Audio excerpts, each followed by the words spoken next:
I know I'm the last speaker before lunch, so I will try to be brief. This could very well be my wife up here telling her perspective, could be my daughter from her perspective, or my son. But I want to thank WFH for inviting me to give my version of our story. The title of the sessions is Hemophilia, a Blessing or a Curse, so I will give you a thumbnail summary of my journey with hemophilia so far. I graduated in 1974 from the Nova Scotia Teachers College, and I had my dream job before I left campus. I married my wonderful wife, Mary, that summer, and we moved into an older story-and-a-half house in Oxford, Nova Scotia a month later, just a 2-minute walk from my school. Blessing, blessing, and blessing.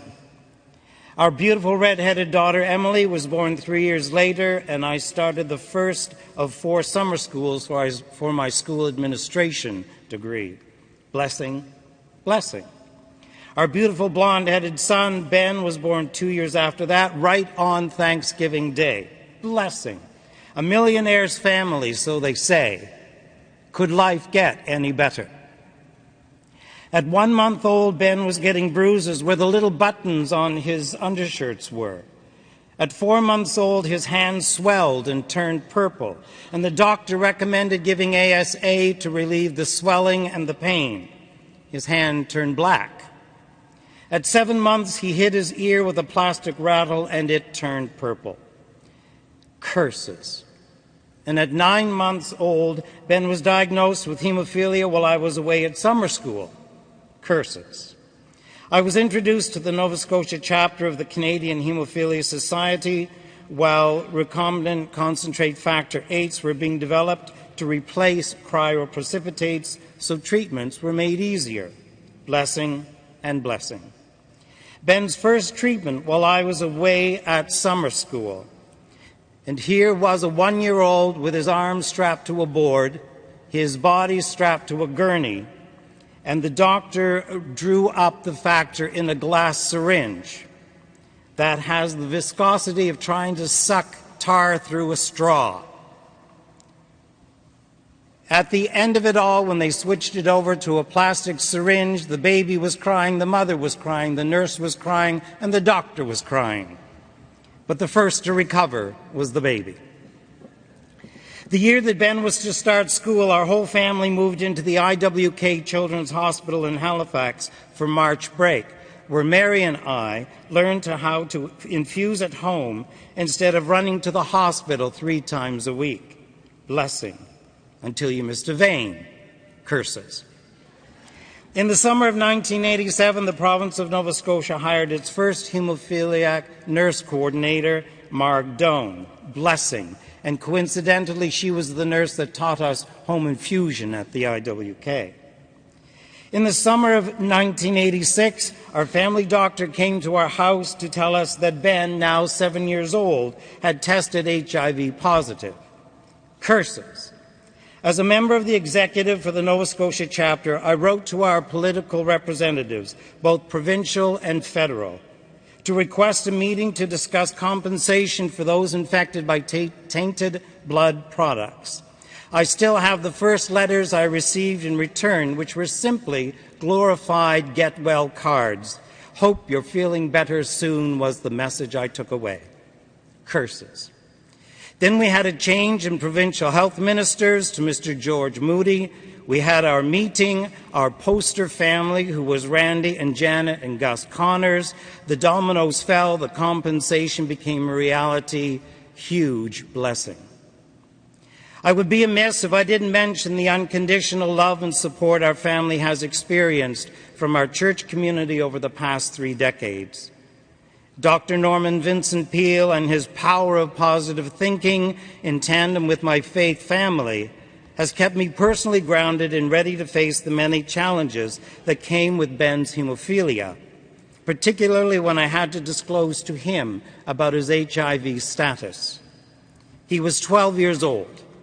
It was the summer that he was to change schools from the elementary school where I taught to the junior high school. We took a walk up to the Lookoff in the Cobequid Mountains in Wentworth, about a half an hour from our home. Important announcements in Scripture always happened on a mountaintop, and I needed all the spiritual support I could get. I told Ben that I had some good news and some bad news. Had he heard about AIDS? Yes. Did he remember the day Dr. Smolinski came into our kitchen when he was younger? No. He was there to tell us that you were infected with HIV, the virus that opens the door to AIDS. Am I going to die? Do you know about AZT? No. It's a medicine that, when combined with several others, seems to be acting against the HIV virus. Those who are using it have lived with the virus for 10 years or so. We don't know how long it will help. So I could die before I'm 21? Not necessarily. We don't know. Well, what's the good news? He asked. The government is giving all those who are infected through blood products a yearly pension of sorts, $30,000 a year for as long as you need it or until they find a cure. So I'm rich? Well, in the eyes of a 12-year-old, yes. It's to be held in trust until you're 18, but it is accessible for everything you might want. Cool. Can I tell my friends? Well, that's your decision, if you think it won't scare them.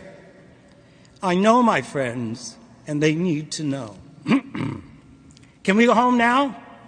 Yes. We walked down from the mountain, but in our hearts we've traveled back there many times over the years, and we knew we were never alone. In the fall of 1998, Ben went off to university. Blessing, for more reasons than you know. The early meds that he was taking for HIV and Hep C were making him so sick, he decided to stop taking them and let nature take its course. Curses. In September of 2003, my red-headed grandson was born. Blessing. 9 months later, Owen was diagnosed with severe factor VIII deficiency. Curses. Factors are now being produced without human blood, and the risk of HIV and Hep C were eliminated. Huge blessing. Now, our grandson Owen is 12 years old, and he has the same severe level of hemophilia A as our son Ben, but his presentation is vastly different. Owen has taken spills off his bike, his skateboard, and on the skating rink, which the doctors don't know about, and with very limited repercussions. He has no target joints or recurring bleeds. We were told that this is often the case with red-headed hemophiliacs. So I would like to suggest to the gene splicing researchers that they also explore ways to isolate and attach the ginger gene to all potential carriers of hemophilia. It may not improve the level of severity, but will make hemophiliacs easier to spot and identify. Life happens, death happens. At life there is pain and there are tears, and we move on. At death, there is pain and there are tears, and we move on. What makes the difference between facing dismal spiritual failure and courageous hope? We all know the answer, which is the amount of support we receive externally that amplifies the optimism that lies within each of us. Parents, siblings, doctors, clinicians, church family, national, provincial, international hemophilia communities, close friends and colleagues all contribute to our support network. I was given a fridge magnet from one of my parents one time that says, if you see a turtle sitting on a fence post, you know he didn't get there by himself. We never felt alone. Part of my successfully navigating this ride with hemophilia comes from my teaching profession. When I work with a child who struggles in one area of learning, I have to work in conjunction with at least one of the parents, if not both, to find a solution. And as in a medical triage, teachers must meet individually with the student, then the family, in order to assess what is working and then use that to foster growth in the area in which the student is struggling. We use this approach with many of the medical situations in which we found ourselves. I took it as my responsibility that when Ben woke up at 3 in the morning, regardless of his age, crying in pain because of a bleed in his joints or his muscles. I would drive him to the hospital in Spring Hill, where the doctor, the nursing staff, even the housekeeping staff would welcome us and assure us that we were not inconveniencing them. So my stress levels went down. The next trial was getting Ben to hold still while the doctor inserted the butterfly needle. Our ritual became that Ben could hold my thumb and squeeze it as hard as he could, even if the top turned deep red, as long as he didn't pop it off. But he was just not to move the needle arm. He could say ow, ow, ow, ow as often as he liked, but not loudly, because that would scare the doctor and he might miss the vein. When he was done, even if it was 4 o'clock in the morning, Ben and I would, to my wife's chagrin, share an orange soda on the way home. Ben's struggle was not with the pain, was not with the early hours, not the hospital atmosphere or even the treatment, but rather it was in his inability to watch the needle go into his arm. I used his sense of curiosity and his sense of humor to distract him from the visual of the needle. And I didn't do it alone. Even today, at 36 years old, Ben can't watch someone else put the needle in his arm. And when they do, you can almost hear him quietly going, ow, ow, ow, ow, ow. Some of the medical memories were much more serious than finding an injection site. The day that we received a phone call from someone we didn't really know that our son had been injured over the school grounds, I was in the car and already picturing a worst-case scenario. When I got there, Ben was sitting on the grass between the school driveway and the house that belonged to the caller, Mrs. Cove. His head was bent down, he had a cold pack on his neck, and his friends were sitting around him talking calmly and joking about the accident. The situation was that Ben and his baseball friends had been playing catch. The ball ricocheted off the tip of Ben's glove and smacked him in the nose. It gushed, of course, as it would for anyone with or without hemophilia. And the boys, all 11 years old, went into action. One stayed with him, 2 ran to the nearest house. 1 ran back with an ice pack to put on the back of his neck, and the other asked Mrs. Cove to call us and stayed with her long enough to give her our phone number. The situation was beautifully managed, and it assured us that Ben would never be alone. It was that way. Hold on. You did so much better than I did. It was that way when Ben had a tear in his esophagus where it attaches to his stomach. He was attending the University of Prince Edward Island and had been coughing quite severely for several days. Unbeknownst to him, the tear had allowed his stomach to fill with the blood, and although he felt somewhat bloated, he didn't have any pain, and he wasn't thinking that anything was seriously wrong. However, while he was in the shower, he threw up the volume of blood that had been stored there, and it splattered throughout the shower area, kind of like Psycho.